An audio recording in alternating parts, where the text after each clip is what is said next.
Halo semuanya, apa kabarkah kalian saat ini? Ya, saya harap kalian semua dalam keadaan yang senantiasa baik-baik saja. Setelah minggu lalu libur rilis, akhirnya sekarang manga Black Clover chapter terbarunya telah rilis. Dan karena manga Black Clover chapter ke-284 sekarang sudah rilis, maka seperti biasa saya akan membuat pembahasannya. Di halaman terakhir manga Black Clover chapter ke-283 yang lalu, kita memang sudah melihat kedatangan kelompok Noel bersama para penjaga roh serta Patri di kerajaan Spade. Dan di chapter lalu pula, meski hanya sedikit, kita juga telah melihat kekuatan baru mereka. Tapi meski di akhir chapter lalu kita sudah diperlihatkan dengan sebuah adegan yang seru, kali ini di awal-awal cerita dari manga Black Clover chapter ke-284, kita malah diberikan alur cerita flashback. Cerita di mana Noel dan teman-temannya untuk pertama kalinya dipertemukan dengan Dryad, sang penjaga desa elf Elysia. Dan lagi-lagi Yuki Tabata Sensei kembali berhasil mematahkan ekspektasi para pembaca manga Black Clover. Betapa tidak, karena sosok Dryad yang baru diperkenalkan di chapter ini malah ditunjukkan sebagai makhluk yang sangat periang. Padahal awalnya saya kira sosok Dryad ini akan memiliki karakter yang serius. Karena biasanya kebanyakan sosok Dryad selalu digambarkan sebagai makhluk serius. Namun sebenarnya bisa dibilang kejadian seperti ini bukanlah kali pertama Yuki Tabata Sensei melakukannya. Buktinya jika kalian masih ingat, karena Dorothy dulu selalu diperlihatkan tengah tertidur, banyak yang beranggapan kalau dia adalah orang yang serius. Dan pada kenyataannya Dorothy malah memiliki sikap yang sangat periang, berkebalikan dengan tebakan banyak orang. Selain itu, kita juga pernah terkecoh dengan sikap Nozel pada Noel. Sebab pada awalnya pastinya banyak yang mengira kalau Nozel sangat membenci Noel. Namun pada kenyataannya Nozel sangat mencintai Noel, dan saking sayangnya Nozel kepada adik bungsunya tersebut, dia sampai sangat ingin sekali menjauhkan Noel dari medan pertempuran, supaya Noel tidak terjebak dalam keadaan yang dapat membahayakan nyawanya. Makanya meski perkenalan sosok Dryad lumayan mengejutkan, namun kejadian yang satu ini kalau menurut saya bukanlah sesuatu yang aneh.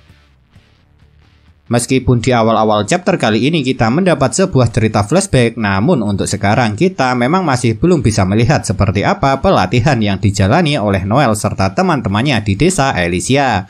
Lantaran di cerita flashback ini kita cuma mendapat penjelasan mengenai Dryad yang dapat meramal sedikit masa depan. Makanya dia bisa tahu kalau pintu gerbang ke dunia bawah akan terbuka serta Noel dan teman-temannya yang akan datang ke desa Elysia. Jadi karena menurut Dryad jika banyak iblis yang keluar dapat membahayakan desa Elysia, makanya demi keamanan dia memutuskan untuk membantu Noel. Tapi meski kita belum diperlihatkan dengan bagaimana cara Noel berlatih, paling tidak kali ini kita mendapat penjelasan mengenai sihir Ultima. Dan ternyata menurut Patri biasanya hanya para elf terpilih dengan kapasitas sihir tinggi sajalah yang dapat memakai sihir ini. Karena pada dasarnya kapasitas sihir dari manusia memang jauh lebih lemah dari para bangsa elf. Namun karena Noel dan teman-temannya sebelumnya sudah berlatih dengan metode dari kerajaan Heart, jadinya sihir Ultima dapat diajarkan kepada mereka. Jadi pelatihan yang dijalani Noel serta teman-temannya selama 6 bulan di kerajaan Heart bersama para penjaga roh tidaklah sia-sia. Lantaran bisa dibilang pelatihan itu menjadi sebuah pelajaran awal untuk dapat menguasai sihir Ultima yang akan diajarkan oleh Patri. Dan mengejutkannya, meski waktu mereka untuk berlatih hanya sebentar, Noel serta teman-temannya mampu mendapatkan hasil yang sangat memuaskan. Buktinya di chapter ini hampir semua orang dari kerajaan Clover ditunjukkan mampu menggunakan sihir sejati. Dan sihir sejati yang mereka gunakan untuk menyerang gerombolan iblis tersebut juga memiliki efek menarik, yaitu dapat memusnahkan musuh-musuhnya tapi tanpa melukai para sekutu. Dan kekuatan dari sihir sejati ini juga tidaklah main-main, karena dengan 10 orang menggunakan sihir sejati secara bersama-sama dapat langsung berhasil memusnahkan iblis dalam jumlah banyak. Makanya tidak heran yang pada awalnya para iblis ini merasa di atas awan, setelah menerima serangan dari sihir sejati berubah menjadi ketakutan. Akan tetapi jika kalian perhatikan, ketika 10 orang ini menggunakan sihir sejati untuk menyerang para iblis, ada 2 orang yang tidak ikut menyerang, yaitu Sekre serta Patri. Padahal bisa dibilang kalau kedua orang ini adalah salah satu petarung terkuat, terutama Patri. Soalnya seperti yang kalian tahu sendiri kalau Patri adalah seorang elf yang terpilih oleh grimoire berdaun 4. Yang pastinya dia juga elf pemilik mana melimpah. Namun kenapa dia tidak ikut menyerang? Sebenarnya pastinya ada alasan tersendiri kenapa dua orang ini tidak ikut menyerang. Cuma untuk sekarang kita masih belum diberitahu saja alasannya. Karena sangat tidak mungkin juga mereka datang ke kerajaan Spade tanpa sebuah rencana yang matang. Dan mungkin salah satu rencana yang telah mereka susun adalah untuk sementara Patri serta Sekre harus menghemat penggunaan kekuatan sihir mereka. Dan satu hal lagi, ternyata Potrov sang penjaga roh yang menjadi guru Charmy serta Rosele juga ikut ke kerajaan Spade. Pasalnya di pembahasan lalu karena tidak terlihat di gambar, saya kira dia tidak ikut. Tapi ternyata dia juga ikut ke kerajaan Spade dan malah ikut menyerang menggunakan sihir sejatinya untuk membasmi para iblis. Selain itu, jika kalian perhatikan ketika sihir sejati ini digunakan dan mengenai para kesatria sihir dari kerajaan Spade, di punggung mereka juga muncul sebuah lingkaran sihir. Dan sepertinya lingkaran sihir yang muncul di punggung mereka inilah yang menyebabkan para kesatria sihir dari kerajaan Spade tersebut tidak terpengaruh dengan sihir sejati. Soalnya di chapter lalu ketika pertama kali sihir sejati digunakan, tiba-tiba di punggung para kesatria sihir dari kerajaan Spade juga muncul sebuah lingkaran sihir. Dan lingkaran sihir tersebut juga sangat mirip dengan lingkaran sihir yang digunakan untuk menggunakan sihir sejati. Memang benar berkat penggunaan sihir sejati dari 10 orang secara bersama-sama telah berhasil menumpas banyak iblis dan membuat mereka ketakutan untuk menyerang lagi. Namun kejadian ini bukan berarti telah menjadi penentu kemenangan bagi mereka. Karena ternyata iblis-iblis yang sebelumnya muncul dengan jumlah banyak itu cuma iblis tingkat rendah.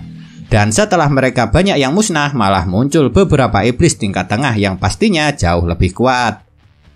Akan tetapi, meski sekarang telah muncul beberapa iblis tingkat tengah di hadapan mereka, bukan berarti Noel serta teman-temannya merasa gentar ataupun takut.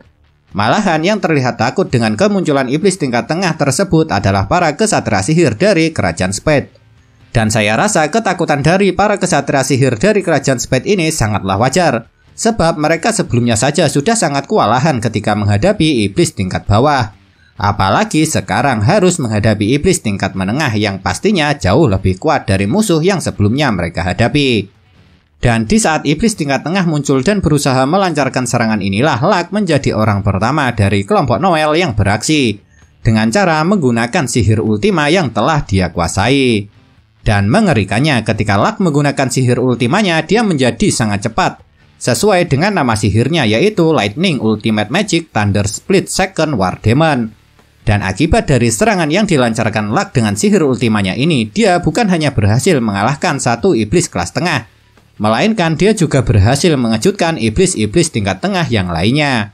Betapa tidak akan terkejut, karena Luck dengan sekali meluncur bukan hanya membatalkan serangan sihir yang akan dilancarkan iblis kelas tengah tersebut dengan memotong tangannya saja, karena dia dengan cepat juga berhasil memenggal kepala musuhnya.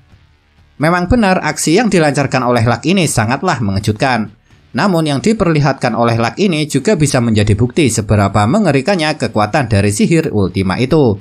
Karena Luck yang sebelumnya kesulitan dan hampir kalah ketika menghadapi anak buah Vanica, sekarang dia malah bisa mengalahkan iblis tingkat tengah yang pastinya jauh lebih kuat dengan sangat mudah setelah menggunakan sihir ultimanya. Akan tetapi karena sekarang di kerajaan Spade sudah menjadi medan pertempuran, pastinya kejadian mengejutkan bukan cuma akan berasal dari pihak protagonis saja. Karena di chapter ini dari pihak antagonis juga akan memberikan sebuah kejutan. Dan kejutan yang diberikan oleh pihak antagonis adalah dua iblis kalangan atas yang tengah menghadapi Nat juga berhasil membuat kehebohan dengan cara menjadikan kastil kerajaan Spade terlihat terbakar sekaligus membeku di waktu yang bersamaan.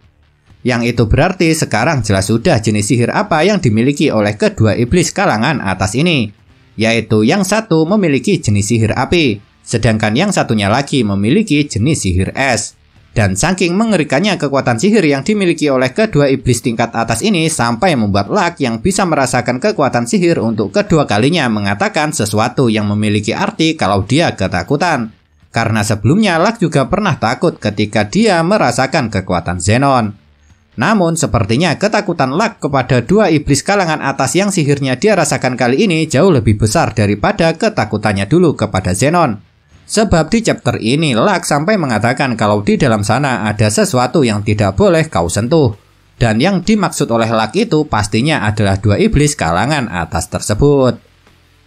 Tapi yang paling mengejutkannya setelah kita diperlihatkan dengan Luck yang takut setelah merasakan kekuatan dari sihir dua iblis kalangan atas itu adalah di akhir halaman manga Black Clover chapter ke-284 ini kita malah ditunjukkan dengan kondisi Nuts yang tengah dalam keadaan bahaya. Sebab Nuts sekarang tengah berada di dalam kondisi kritis setelah mendapat beberapa tusukan dari serangan sihir es. Yang itu berarti meski Nuts bisa dibilang kuat, dia masihlah bukan tandingan bagi para iblis kalangan atas. Apalagi Nuts juga harus menghadapi dua iblis kalangan atas sekaligus. Soalnya meski di sana ada Jack, kapten kesatria sihir Green Mantis ini sepertinya juga tidak bisa membantu. Lantaran pastinya dia juga tengah disibukkan atau mungkin sudah dikalahkan oleh Dante. Mungkinkah wakil kapten kesatria sihir Black Bull ini akan tewas? Ya, kalau tidak ada orang yang segera datang untuk membantunya, dapat dipastikan kalau Nuts pasti akan tewas. Namun jujur saja saya sendiri tidak terlalu percaya kalau Nuts akan tewas. Karena selain dia baru saja diperkenalkan, Nuts juga bisa dibilang menjadi karakter penting yang dapat membantu Asta untuk menjadi semakin kuat lagi ke depannya. Jadi saya kira nantinya pasti akan ada orang yang datang menolong Nuts. Tinggal yang jadi pertanyaan sekarang adalah siapakah yang akan membantunya? Mungkinkah Asta? Atau mungkin Dorothy atau Nozel? Jujur saja karena sekarang yang posisinya paling dekat dengan Nuts adalah Dorothy serta Nozel, paling tidak mereka berdualah yang paling banyak memiliki kesempatan untuk menyelamatkan Nuts. Karena mereka juga sama-sama berada di dalam kastil kerajaan Spade. Apalagi jika Dorothy yang bisa sampai ke tempatnya Nuts terlebih dulu, pastinya nyawa Nuts bisa terselamatkan. Lantaran seperti yang kalian tahu sendiri, sihir dunia mimpi milik Dorothy bisa menjadi tempat untuk menyembunyikan Nuts yang tengah dalam kondisi kritis tersebut. Kalau menurut kalian, siapakah kira-kira yang akan menyelamatkan Nuts dari kedua iblis kalangan atas itu? Atau ada beberapa di antara kalian yang beranggapan kalau Nuts akan tewas? Ya, meskipun untuk sekarang banyak sekali pertanyaan yang timbul, pastinya jawabannya juga tidak mungkin dapat kita ketahui. Selain kita dengan sabar menunggu kelanjutan dari manga Black Clover chapter-chapter selanjutnya. Nah, itulah yang dapat saya bahas dari manga Black Clover chapter ke-284 ini. Kalau menurut kalian kejadian manakah yang paling menarik? Tinggalkan komentar kalian ya.